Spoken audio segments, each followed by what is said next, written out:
Alright, what up guys? Today we're checking out some more Fable mods, and specifically this is another mod for Fable Anniversary. So of course, again, if you're playing the Lost Chapters, you're gonna need Anniversary for this particular mod. But this particular mod is quite possibly one of the best overall mods you can get for Fable Anniversary, and it's the Fable menu for Fable Anniversary. Now, if you aren't familiar with mod menus are essentially something that let you change pretty much every aspect of the game on the fly, from items to the player to the world to the camera, etc.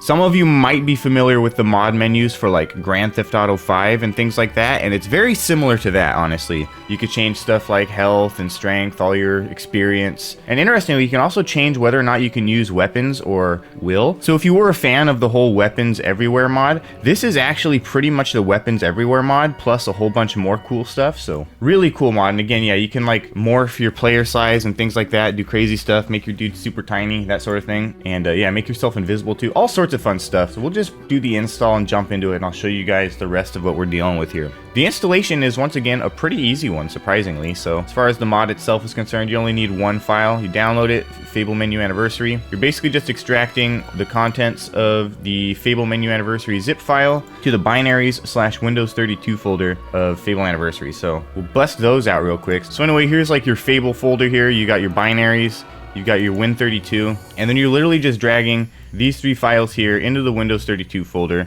I already did this, pretty simple. You just drag them in there. I don't even think you have to replace anything. You just drag them in there and you're done. Now again, not sure if you need to launch it as a modded game for it to work, but when I'm using mods, I always launch as a modded game, just in case. Alright, so here we are, and first things first, the way to use this thing is you hit the little tilde key or whatever, the little squiggly line. Same thing you would use for like console commands in pretty much any game. Anyway, you press tilde and this thing shows up, and you're gonna want to expand it. And first things first, we're gonna mess with the time because I don't like the time it is right now. So you can actually set the time to a specific time, and we'll just go back to the player tab here real quick. So you can see there's multiple tabs here, and then you have like multiple tabs within these tabs. So you got the player tab, which is probably one of the more fun tabs. You got data, which is going to be like your health, will, gold, things like that. You know, about 200 maximum health right now. You could change that to like 400. You could change it to like pretty much any value, it seems. You can make that number pretty high, which is pretty cool. And same thing with the will, obviously. Add about 1,000,000 gold or whatever. More cool stuff. You can change the age. Although I don't think the age actually changes like your age morph. So if you want to actually change your physical age and not just your numerical age, you actually have to do this and hit update. Which I just fucked up. I already used morph, so I'm not going to be able to show you the other thing, which you guys will see here in a second. So anyways, yeah, you got that stuff, the age, you got your experience and whatnot, and then you've got like the morph data, which is basically all of the things you get, you know, gaining skills or whatever, but you can change it on the fly. So if you want your character to be shorter but like chunkier, you could do that. If you want him to just be like a teeny little weakling, you could do that. And also keep in mind, like the bones don't update until you change area or whatever. Yeah, you can see like you get big and then you go small, and then it like kind of messes up your bones a little bit. But if you like leave the area and come back, it fixes this. You could change all this stuff, your will, you could change your alignment, make yourself good, make yourself evil. So all the stuff you'd expect, really, honestly. And you can even change like the berserk level too, so you could just make it so you're always berserked out as well. And then of course you can change yourself to being a kid, which again, with the bones or whatever, you're gonna need to leave and come back for it to fix that.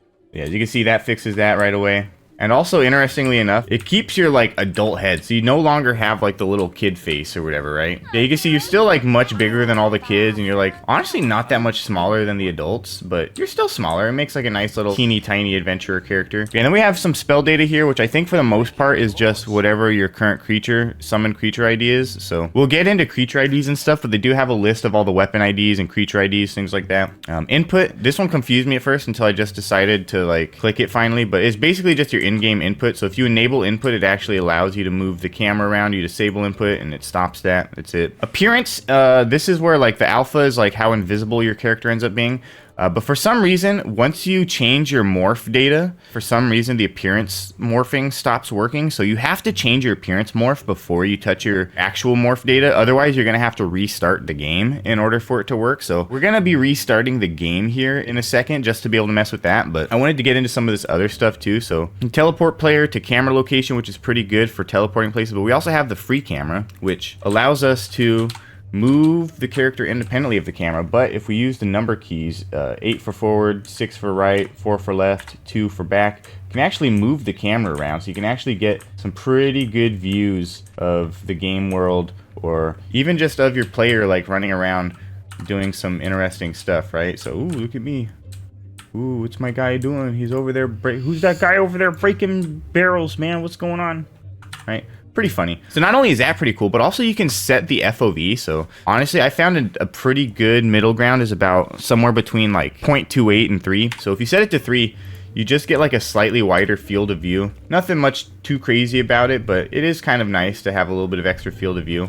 3 might be slightly pushing it for some people. So like there's 2.5 again. If we set it to something like, I don't know, 2.7 or 2.8, it might be a little better as opposed to the just straight up 0.3. But yeah, you know, kind of cool. You could set your FOV. You could also set it like really low. You know, so you can set it to like 1. And then the game is just like ridiculously unplayable, honestly. Looks like you take like 6 years to walk anywhere. Set it to 0.5 and you can see like everything, like a spider basically. You know, it is what it is. Kind of a cool thing. I'm gonna set this to like 2.8. It's a pretty good one. So yeah, that's pretty much the camera stuff. World stuff, we've got the mini map. I guess you could turn that on and off if you wanted to. Quest regions. I think that just makes it so there's no longer a quest region if you're in a quest. I don't know what kill mode is though. I really don't. I wish it gave me like a little information on that because I have no clue what that actually does. We already messed with the time a bit. I don't really know what the time step does. I think that might just be how long it takes for time to pass. Oh yeah, there it is. That's Jesus Christ. So yeah, that's a thing you can do, I guess. You can make time pass super fast or super slow. Objects, we got the object list in the help menu here. So you can spawn in objects using this list of stuff here, I guess. Same thing with the creature list. You got the creature list for spawning in creatures. Works the same way. I haven't actually messed with this yet. Oh, I see. That's the ID. That's the name. Crash the game. If it crashes the game, that's honestly not even that big of a deal because I wanted to restart the game anyway. I think it crashed the game. Wow, okay, cool. So, I might have done something wrong there anyway, but yeah. What I'm going to do real quick is I'm going to load up the my prison save because in the Weapons Everywhere video, I covered the fact that the Weapons Everywhere mod may or may not apply in the Bargate prison, but with this mod, you definitely can. So what you're going to want to do, it's a little bit interesting, but you're going to want to take the camera, you're going to go into free camera mode, and you're going to move it back a little bit, and then you're going to teleport the player to the camera location, turn that stuff off, and you're going to go to the world, and you're going to make sure, or is it world, or is it input? Oh, there we go. Can use weapons, can use will. So interestingly, you can use weapons in the prison. They just don't give you any until you get to the point where you can grab this thing. So now you can like straight up attack this guy if you wanted. Unfortunately, I don't actually have too many spells on this save right now. I only have the lightning spell. But yeah, you can use your lightning spells now. And you can actually kill that guy, surprisingly.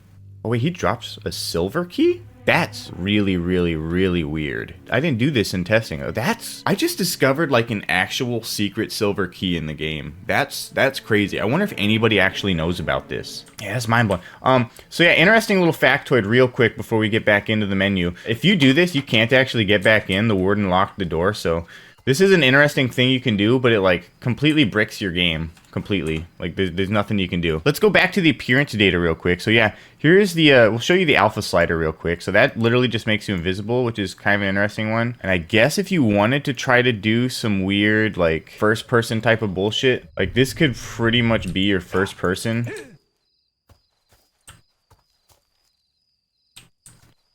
Now you just make your player invisible and walk around like this, right? Oh, first person. I'm only like half serious about that, but like theoretically you could kind of use this as a type of first person. It would just be super janky, really.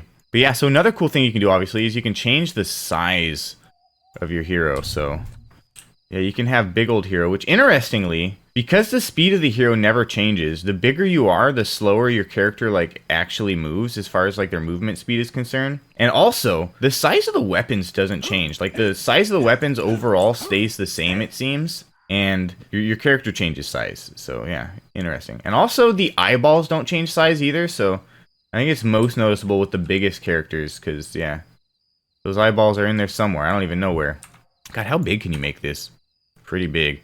But you can also make it pretty small too. So if we make it 0.1, that's so crazy, dude. He's holding this giant stick, bro. Look at this guy. Look at this tiny stick he's got. That's fucking crazy, bro. But yeah, like I said, so like the speed's attached to the size of the character. So when you have like really small characters, they just like move so fast. So yeah, you could change your size like this, which is pretty cool. Before we hit any of that morph data, what I'm actually gonna do is I'm gonna load up a different save because this is a little on the boring side, honestly. Again, if I'm doing like a little kid build, I like to do about 0.7 is about the perfect number I find. And then you go back to the morph data. So first of all, you can make yourself like a little like chonker, like dwarf type build or whatever, right? For this, you might as well set the berserk up too. So you can have like your berserk guy that's still smaller than like your average adult or whatever. So it's like a dwarf build, right? Then you can do something like this, like just go around being like an actual dwarf build with a big ass hammer or whatever. Pretty ridiculous, but pretty cool, honestly. So you go into like kid mode, and then it's just like super ridiculous, which by the way, we gotta like go in and out real quick because you know how it be. And now I'm like actual kid size, although my head is not quite kid size. And you'll see what I mean about the eyeballs. Like the eyeballs stay the same size. So if you make your dude super small, you just got these giant eyeballs, which is kind of annoying. But other than that, it's pretty cool. Yeah, like this is super entertaining now. We've got like actual kid size kid, and this guy's in my fucking way, bro. You wanna fucking move maybe? That'd be sick, dog. God damn it. Yeah, I'm like a little bit closer to kid size. I'm still like about this, like I'm still taller than the kids somehow, which is crazy, but any smaller than that and like the proportions are just like too ridiculous. But one funny little random thing actually is that if you equip a cleaver as like a small child, it kind of looks like Cloud's Buster Sword, you know what I'm saying? Like look at this thing, bro. This thing is huge, dude. That's the cleaver, dog, and it's like the size of my body. I mean, it's not quite Buster Sword status, but like it kind of gives off the same vibes for sure. Like this is a fucking Buster Sword right now. What the hell? Like that's crazy. And then again, yeah, you take out the crossbow and it's like just comically large on this guy. It's hilarious. I definitely want to do a playthrough just like super small size hero. Not only is it just like whimsical, but straight up just like the camera perspective alone. I mean, it literally changes the perspective of the game. It'd be interesting to play the game from this perspective, like everything like a little bit lower down and closer up, you know what I mean? Like everything just seems so much bigger, right? It's crazy. Oh, we've got the cheats over here too. Infinite health, infinite will. Comes in handy, of course. Quest stuff, I don't really know. There is a no bodyguard limit thing, which is pretty self-explanatory. Status control, I'm not really sure exactly what this does. I suppose it just sets wherever your quest is. Oh, this is actually going to take me there? That's crazy. That's cool, actually. The recital will begin anon. Remember. Rhyme. I have we go to the arena. Begun work on the next ode. It's gonna break the game. Oh shit. Can I kill this guy then? I can kill the warden! Oh, I don't get any cool special prizes or anything? That's fucking clowning. I just happened to choose like the one that teleported me, bro. Anyway, so that's pretty much what the majority of this mod is and what it has to offer. It's a super duper awesome mod in my opinion. Really, really opens up the possibilities of what you can do with this game. Just like all sorts of really weird, strange possibilities at this point. Super cool mod, really enjoy it. Definitely highly recommend this one. Useful for pretty much any type of player. I'll leave a link down in the description and all that stuff. Hope you guys enjoyed this video and enjoyed this mod. If you did, make sure to leave a like. I definitely enjoyed that. And make sure to subscribe if you want to check out any more Fable mod content or any of my other gaming content for that matter. But yeah, with that being said, this has been the Fable Anniversary mod menu, and I will see you guys in the next video.